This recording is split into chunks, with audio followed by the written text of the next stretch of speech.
Assalamualaikum warahmatullahi wabarakatuh. Perkenalkan, nama saya Nazilia Fidahayu dengan NIM 24375024. Di sini saya akan mempresentasikan materi dari minat saya ini, yaitu pendidikan sebagai suatu sistem dan komponen sistem pendidikan. Yang pertama, pendidikan sebagai suatu sistem itu terdiri dari beberapa cabang utama, yaitu tujuan pendidikan, pendidik, kurikulum, peserta didik, sarana prasarana, lingkungan pendidikan, manajemen, organisasi pendidikan, dan subcabangnya terdiri dari tujuan pendidikan, pendidik, sarana, dan prasarana. Dan ya selanjutnya yaitu definisi yang terdiri dari beberapa komponen yang terintegrasi dan interaksi dan fungsi. Yaitu yang terakhir adalah tujuan pendidikan. Terdiri dari fungsi menjadi panduan seluruh kegiatan dan tujuan mengembangkan potensi, dan contoh pendidikan karakter, keterampilan, dan pengetahuan akademik. Dan di sini bisa dilihat juga ada beberapa cabang dari komponen sistem pendidikan. Komponen komponen sistem pendidikan ini hampir sama dengan pendidikan sebagai suatu sistem. Mereka saling berkaitan. Namun terdapat ada beberapa perbedaan di antara dua materi ini. Dan selanjutnya saya akan mempresentasikan yang pertama, pendidikan sebagai suatu sistem, yaitu definisi. Em, Pendidikan dipandang sebagai sebuah sistem yang terdiri dari komponen-komponen yang saling berhubungan dan berinteraksi untuk mencapai tujuan pendidikan. Di sini bisa kita lihat ada beberapa cabang utama, yaitu tujuan pendidikan, pendidik, kurikulum, dan saya akan menjelaskan satu persatu. Yang pertama tujuan, yaitu merupakan hasil yang ingin dicapai dari proses pendidikan, baik tujuan jangka panjang maupun jangka pendek, menengah maupun jangka panjang. Contoh yaitu pengembangan potensi peserta didik, peningkatan keterampilan dan pengetahuan. Ya, yang kedua ada peserta didik. Contoh dari pendidik ini adalah guru, dosen, atau mentor. Dan selanjutnya yaitu peserta didik.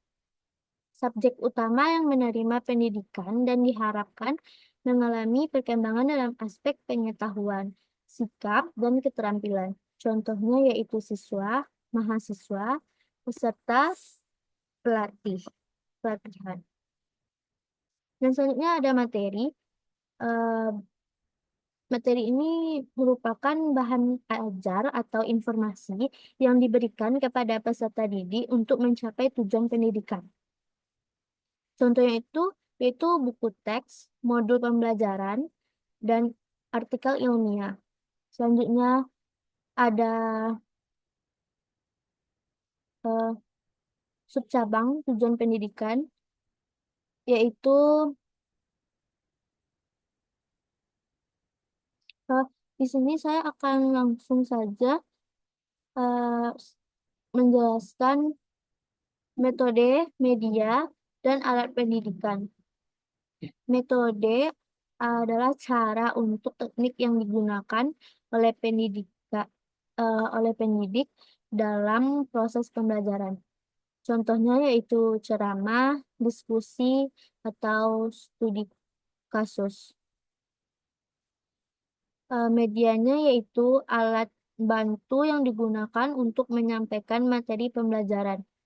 Contohnya proyektor, papan tulis, atau video pembelajaran.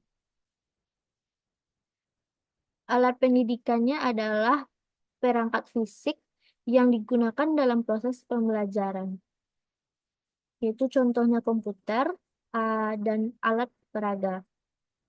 Dan yang terakhir adalah lingkungan pendidikan. Lingkungan fisik maupun sosial yang mempengaruhi proses pendidikan. Contohnya yaitu sekolah, rumah, masyarakat, dan internet. Dan selanjutnya yaitu saya akan menjelaskan mengenai tujuan pendidikan ini.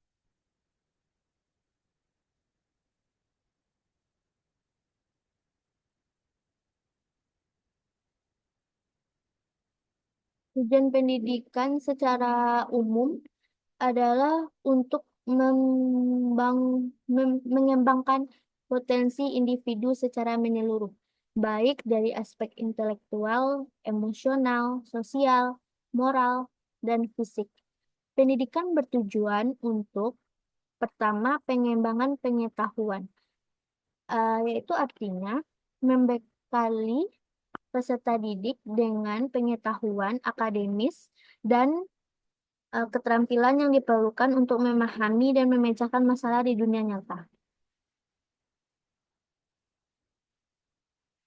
Yang kedua yaitu pengembangan karakter, menumbuhkan nilai-nilai moral, etika, tanggung jawab, dan integritas agar peserta didik menjadi individu yang memiliki kepribadian yang baik. Dan yang selanjutnya kesiapan karir. Karir.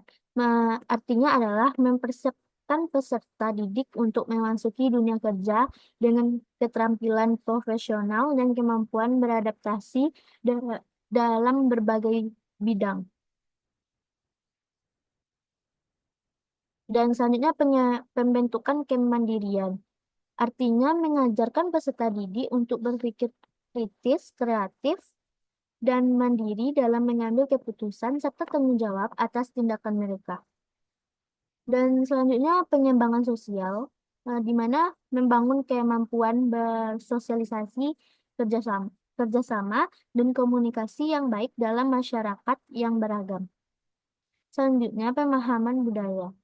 Artinya mengajarkan pemahaman tentang budaya, nilai-nilai sosial, dan identitas nasional yang dapat membentuk rasa cinta terhadap tanah air dan keberagaman.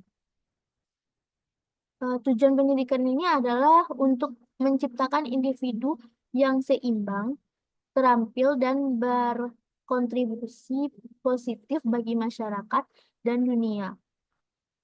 Dan selanjutnya kita lihat di sini, eh, peserta didik eh, terdiri dari karakteristik peserta didik, peran dan tanggung jawab, dampak pendidikan, dan motivasi peserta didik, tantangan yang dihadapi. Selanjutnya kita akan masuk ke komponen sistem pendidikan yang terdiri dari tujuan pendidik, pe- dan metode media dan alat pendidikan. Terlebih dahulu yang seperti sudah saya jelaskan tadi mengenai tujuan yaitu kurikulum, dan selanjutnya saya akan menjelaskan mengenai lingkungan pendidikan yang terdiri dari beberapa yaitu fisik, sosial, emosional, budaya, ekonomi, dan teknologi. Di sini terlebih dahulu lingkungan fisik. Lingkungan fisik berkaitan dengan kondisi material yang mendukung proses belajar mengajar. Ini mencakup fasilitas seperti ruang kelas, laboratorium, perpustakaan, kantin, dan lapangan olahraga. Eh, dan di sini juga terdapat eh, sarana prasarana adalah peralatan yang tersedia, misalnya komputer, proyektor, meja, dan kursi yang ergonomis, AC, serta pencahayaan yang baik.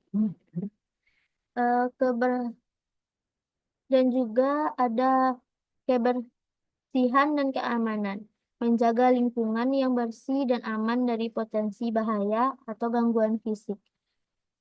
Contohnya yaitu eh, ling- lingkungan fisik yang nyaman dan mendukung berperan penting dalam meningkatkan fokus dan motivasi belajar siswa. Dan yang kedua ada lingkungan sosial yang terdiri dari lingkungan sosial adalah melibatkan hubungan dan interaksi antara individu dalam lingkungan pendidikan seperti hubungan antar siswa baik dalam kerja kelompok, pertemanan hingga kompetisi sehat di antara mereka. Dan interaksi dengan guru dan staf, bagaimana siswa merasa didukung dan diarahkan oleh guru dan tenaga pendidik. Selanjutnya itu dukungan orang tua. Peran orang tua dalam mendukung proses pendidikan anak di rumah maupun di sekolah. Dan yang selanjutnya, lingkungan sosial yang positif dapat membentuk rasa kebersamaan, saling menghargai, dan meningkatkan kolaborasi. Dan yang ketiga adalah lingkungan emosional. Lingkungan emosional ini mencakup suasana hati, perasaan, dan kesehatan mental siswa, serta tenaga pendidik. Eh, ini Hal ini meliputi yaitu kenyamanan psikologis, rasa aman, diterima, dan dihargai di sekolah atau institusi. Dan selanjutnya yaitu kesehatan mental. Program-program atau pendekatan yang mendukung kesejahteraan mental siswa seperti konseling, pelayanan psikologis, atau program mindfulness. Eh, hal, di dalam hal ini juga mencakup motivasi dan dukungan, memberikan penghargaan dan dorongan yang dapat meningkatkan semangat siswa untuk belajar. Selanjutnya yaitu lingkungan budaya. Lingkungan budaya merajuk pada nilai-nilai tradisi dan norma-norma yang ada di lingkungan pendidikan, termasuk keragaman budaya, nilai dan etika, perayaan tradisi, dan kegiatan sosial. Lingkungan budaya yang inklusif dapat memperkaya pengalaman siswa dan mengajarkan toleransi. Dan selanjutnya, lingkungan ekonomi. Lingkungan ekonomi mencakup sosial, ekonomi yang mempengaruhi akses siswa terhadap pendidikan, seperti akses terhadap sumber daya. Siswa dari latar belakang ekonomi rendah mungkin memiliki akses yang terbatas terhadap buku, teknologi, atau les tambahan. Dan selanjutnya itu biaya pendidikan, faktor biaya sekolah, seragam, dan buku pelajaran bisa menjadi kendala bagi sebagian siswa.